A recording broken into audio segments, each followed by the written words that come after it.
Panorama group, जो सोचता है वो करता है। नमस्कार, भारत लाइव देख रहे हैं आप। देखिए, उपेंद्र कुशवाहा बागी हो गए हैं। ऐसा हम नहीं, ऐसा खबरों में चलाया जा रहा है और ऐसा इसलिए चलाया जा रहा है क्योंकि उपेंद्र कुशवाहा के लगातार 2 दिन के बयान से ऐसा लग रहा है। उपेंद्र कुशवाहा ने परसों एक बयान दिया कि नीतीश जी जब एनडीए में हैं ही तो बार बार ये बातें बोलने की क्या जरूरत है कि 2 बार गलती कर चुके हैं, अब कहीं नहीं जाएंगे। इसके बाद कल उपेंद्र कुशवाहा का एक बयान था कि विधानसभा चुनाव में लोकसभा चुनाव वाला पैटर्न नहीं चलेगा। विधानसभा चुनाव में अनुभव हो चुका है और अपने तरीके से चुनाव एक सीट भी नहीं चाहिए। उपेंद्र कुशवाहा ने इशारों में देखिए बहुत सारी बातें कर दी है। ये क्या साबित कर रहा है कि उपेंद्र कुशवाहा अब राज्यसभा पे चले गए, उनका काम हो गया, तो उपेंद्र कुशवाहा बागी हो गए हैं। देखिए, चिराग पासवान भी इसी तरीके का बयान दे रहे थे। केंद्र सरकार की योजनाओं पर भाजपा के खिलाफ वो बयानबाजी करते हैं और उपेंद्र कुशवाहा का भी ऐसा बयान आ रहा है। क्या साबित करना चाहता है? देखिए, अब उपेंद्र कुशवाहा के इस बयान पर सियासी गलियारों में हलचल मच गई। उपेंद्र कुशवाहा के इस बयान पर आप समझिए तो जिस तरीके का ये बयान है, इस पर लोग जो है बयानबाजी करने लगे हैं। अब बता दें कि आरएलएम के प्रवक्ता जो राहुल हैं, उन्होंने इस बयान पर उपेंद्र कुशवाहा के का जो भी बयान था उसको लेकर एक बहुत बड़ा खुलासा किया है। उन्होंने सब साफ कर दिया है कि उनके पार्टी के नेता का ऐसा कोई भी मतलब नहीं था और जो भी उन्होंने कहा वो लोकसभा चुनाव में जिस तरह का अनुभव रहा है, विधानसभा चुनाव में ऐसा ना हो, इस कारण से उन्होंने कहा है।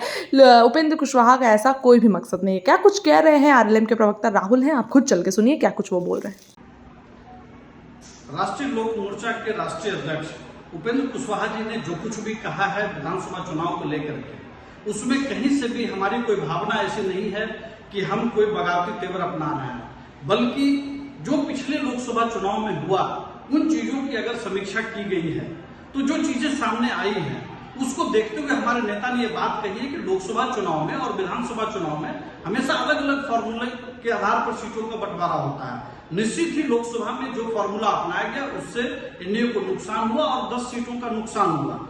इसलिए विधानसभा चुनाव के अंदर जो फॉर्मूला अपनाया जाना चाहिए उसको लेकर के हमारे नेता ने स्पष्ट तौर पर कहा है और हमारी पार्टी ये मानती है कि छोटे दलों की जो भूमिका होती है और उसका जो एक आधार होता है, जब लोकसभा चुनाव के फॉर्मूले को अगर हम देखें तो कहीं ना कहीं उसके अंदर एक निराशा की भावना भी आई और जो अपेक्षा थी उनके आधार बोर्ड को, उसको वो चीज नहीं होने से वो नुकसान हुआ। और हम समझते हैं कि विधानसभा चुनाव में एक अलग फॉर्मूले से विधानसभा का बंटवारा हो ताकि बेहतर परिणाम लाए जा सके। पनोरमा ग्रुप, जो सोचता है वो करता है।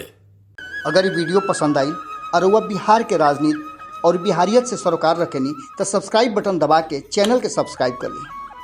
ओजे एगो घंटी बा, ओकरा बटन दबा देला से कुल सटीक और मारक खबर रुआ मुफ्त में मिल जाई। अगर रुआ पत्रकारिता के हमनी के नया प्रयोग में सहयोग कर चाहतानी तो ज्वाइन बटन दबा दी। पेटीएम नंबर नोट कर ली 9386816700। धन्यवाद।